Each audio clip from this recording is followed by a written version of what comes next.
Shalom Uvracha, mes chers amis, nous sommes dans la parashat Pekoudé et la Kabbalah. Est-ce qu'il y a un kesher avec l'ADN et la Torah? L'ADN, j'ai oublié comment l'axiborou de, comment ça s'appelle? Est-ce que, dimonoïniclique, chose comme ça. Est-ce qu'il y a un kesher entre ça et la Torah? Autre chose, comment ça se fait que dans le Mishkan, il a plusieurs choses a priori qui n'ont pas tellement d'utilité. Regardez, il y a dans le Mishkan, il y a des socles. Comment est-ce qu'ils s'appellent ces socles? Des adanim. Combien il y avait de socles? Il y avait 100 socles. C'est quoi ces socles? Il y avait des poutres. Chaque poutre était sur 2 socles. Les socles étaient en kesef. C'est quoi kesef? C'est de l'argent. Donc ils ont fondu des socles. Dans chaque socle, ça pesait un certain poids, qui était une base. Et dans chaque socle, il y avait 2 poutres qui tenaient l'un l'autre comme des briques qui tenaient l'une sur l'autre. Il dit qu'il y a une importance à ce ignal-là de Adanim. Le Adanim, ça fait référence à un nom qu'on utilise toute la journée et qu'on mentionne le nom de Dieu. Quand on dit le nom de Dieu, qu'est-ce qu'on dit? On dit pas Hachem. On dit Baruch Ata Adonai. La Medeni Rokecha, on mentionne ce nom-là. Même quand c'est marqué Yud Kevavke, qu'est-ce qu'on mentionne? On mentionne Amonai. Ça veut dire que c'est la base, en vérité, de ce monde-là matériel. Puisque, même quand il y a marqué Yud Kevavke, je ne mentionne pas le nom Yud Kevavke, je mentionne le nom Baruch Ata Adonai. Et de la Medeni Rokecha. Ça veut dire qu'il a une importance spéciale. C'est quoi l'importance de ce nom-là? L'importance de ce nom-là, c'est l'importance de la malchoute, de la royauté. C'est-à-dire, c'est avec ça que Dieu, parce que le mot Baruch Ata Adonai, la Medeni Rokecha, eh bien, ce mot-là, il veut dire c'est mon maître, en vérité.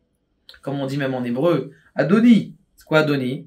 C'est mon maître. Si je dirais mes maîtres, je peux dire aussi, Adonai. C'est mes maîtres. Et ça, c'est pas Kadosh. Aval Bechol Ofen, ce qu'on est en train de dire, le mot, ce nom-là, c'est un nom qui parle de la matérialité. Mais la spiritualité dans la matérialité. Le Mishkan, il est là, justement pour élever la matière. Maintenant, on sait très bien que Kadosh Baruch Hu, il est partout. Même dans le socle, même dans les bases, même dans les petites choses du monde. Maintenant, dans le mot Amonai, il a une valeur numérique, c'est de 65. Maintenant, si vous faites le milouï, c'est-à-dire comment on appelle ça? Vous décomposez le mot Amonai, ça s'appelle Aleph. Après, vous mentionnez le mot Dalet. Eh bien, vous allez avoir 34 lettres. Si vous rajoutez 65 plus 34 lettres, il manque une lettre, je vais vous dire c'est qui la lettre qui manque. Eh bien, qu'est-ce que vous rajoutez ici? Vous avez 100. C'est les 100 Adanim. C'est les 100 socles. En vérité, c'est 100 socles. On sait très bien que le Mishkan, c'est le microcosme de l'homme. On sait très bien qu'Akadosh Baruch Hu, comme il nous a vu fauter, il nous a dit, je vais vous mettre un endroit où vous allez vous connaître. Et lorsque je regarde le Mishkan, je vais me connaître. Et de même que l'ADN, comment on dit en hébreu? ADN, Adon. C'est exactement les mêmes lettres. Surtout en français. L'ADN, Adon. C'est DNA en anglais, ça marche pas tellement, mais c'est pas grave, c'est les anglais qui s'arrangeront avec moi. En tout cas, l'ADN, c'est pour te dire qu'Akadosh Baruch Hu, il est présent dans chacun. Vous savez d'ailleurs que il y a combien d'acides qui composent l'ADN? 4. Yud Kevavke. 4 acides. À part ça, il y a combien de combinaisons? 22 combinaisons. Combien ces combinaisons? 22 lettres on a dans l'alphabet hébreu. C'est les 22 lettres de l'ADN. Les 22 composés, différences de composantes de l'ADN.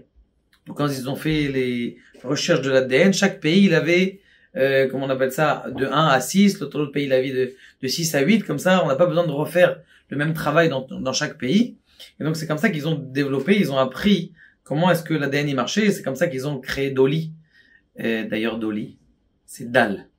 Intéressant comment ce petit agneau là qu'ils ont créé avec l'ADN, il s'appelle Dolly, mais la chante Dal, et c'est les 34 lettres du Milouï, c'est-à-dire de l'intensité du Shem Adnout.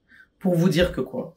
Pour vous dire quelque chose de très important. Kadosh Baruch Hu, il nous a donné dans les mains tout pour pouvoir dévoiler sa face.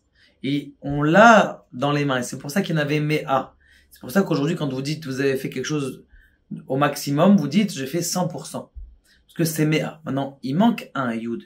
Parce que je vous ai dit qu'il y avait Adnout et 34. Il est où le dernier?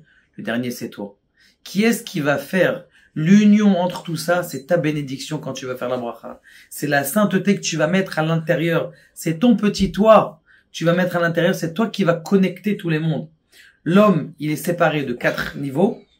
Si vous regardez, la tête, le buste, le ventre, les jambes et les pieds, c'est de 4 niveaux. C'est lui qui connecte les 4 mondes. Le monde de la Hatzilut, de la, comment on appelle ça, de l'existence, le monde de la création, le monde de la formation et le monde de l'acte. Le monde de l'acte, c'est là où on travaille. Et grâce à ce monde de l'acte, eh bien, c'est nous, l'homme, qui unissons tout ça. Et grâce à notre étude approfondie de la Torah, eh bien, ça, c'est le plus grande construction qu'un homme, il peut faire d'étudier des profondeurs de la Torah. Baruch Adonai, Le'olam Amen.